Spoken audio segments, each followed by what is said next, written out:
तीन विभागों पर योगी की टेढ़ी नजर। 3 घंटे में खुद पहुंचे घटनास्थल। योगी के तेवर देख सहमे अधिकारी, बुलडोजर से भी बड़े एक्शन की तैयारी। 4 घटनाओं के बाद भी नहीं सुधरे अधिकारी। अब जाएगी कुर्सी। बाथरूम में छिपे स्टूडेंट, दीवार तोड़ जवानों ने निकाला। तार के सहारे जान बचाते नजर आए कई स्टूडेंट। ये तस्वीरें उस जगह की हैं जहां सिस्टम की नाकामी की वजह से 15 छात्रों की जान चली गई। जब ये घटना होती है, सीएम योगी आदित्यनाथ अलीगढ़ के कार्यक्रम में होते हैं। वो तुरंत प्रोग्राम रद्द कर लखनऊ पहुंचते हैं। दोपहर करीब 2:15 पर घटना होती है और शाम 6 बजे योगी घटनास्थल पर होते हैं। जहां पहुंचते ही सबसे पहले अधिकारियों से पूछते हैं, राहत बचाव कार्य का क्या अपडेट है? यह घटना कैसे हुई? इसका जिम्मेदार कौन है? मुझे पूरी रिपोर्ट चाहिए। जिसे सुनते ही 3 विभागों के अधिकारी सहम जाते हैं, क्योंकि योगी ने अलीगढ़ के मंच से ही यह कह दिया था कि दोषियों को नहीं छोड़ूंगा। इस पूरे मामले के लिए मैंने उत्तर प्रदेश के पुलिस महानिदेशक और अपर मुख्य सचिव गृह को भी कहा है कि वे स्वयं मौके पे जाकर के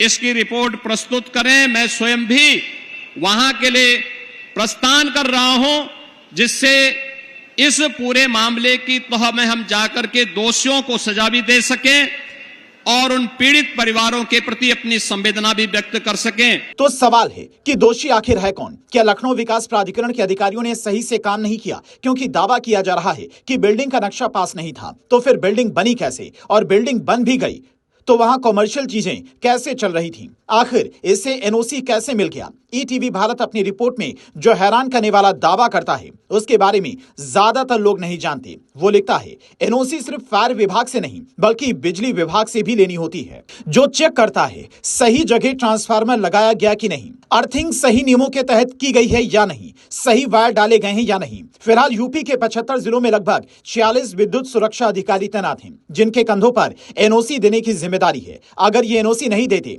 तो फिर कोई काम शुरू भी नहीं हो सकता। ऐसे में सवाल ये उठ रहा है कि लखनऊ के अलीगंज के कोचिंग सेंटर मालिक ने क्या सभी विभागों से एनओसी ली थी? आखिर वहां पर एक ही एंट्री और एग्जिट गेट क्यों था? ये हालात तब हैं जब लखनऊ में पहले भी ऐसी कई घटनाएं हो चुकी हैं। आपको याद होगा लेवाना होटल अग्निकांड, जिसने पूरे प्रदेश को झकझोर दिया था। 4 लोगों की मौत के बाद मुख्यमंत्री योगी आदित्यनाथ ने सख्त कार्रवाई के आदेश दिए थे। फायर सेफ्टी ऑडिट की बात हुई, जिम्मेदारों पर कार्रवाई हुई और बड़े बड़े दावे किए गए कि अब ऐसी घटनाएं दोबारा नहीं होंगी। लेकिन आज एक बार फिर से घटना हो गई तो सवाल उठ रहा है कि क्या नगर निगम अपने निरीक्षण ठीक से नहीं कर रहा है? क्या एलडीए ने व्यवसायिक इमारतों की सुरक्षा व्यवस्था की जांच की? क्या फायर एनओसी सिर्फ कागजों पर खेल बनकर रह गई? मुख्यमंत्री आदेश दे सकते हैं, सख्ती दिखा सकते हैं, लेकिन हर बिल्डिंग, हर कोचिंग और हर कॉम्प्लेक्स की निगरानी तो स्थानीय सिस्टम को ही करनी होगी। अगर नगर निगम, एलडीए, संबंधित विभाग अपनी जिम्मेदारी निभाते हैं तो शायद राजधानी को बार बार ऐसी घटनाएं नहीं देखनी पड़े। 15 छात्रों को खोना नहीं पड़ता, ब्रजेश पाठक को वहां पर आंसू नहीं बहाने पड़ते। ये कोई पहली घटना नहीं है।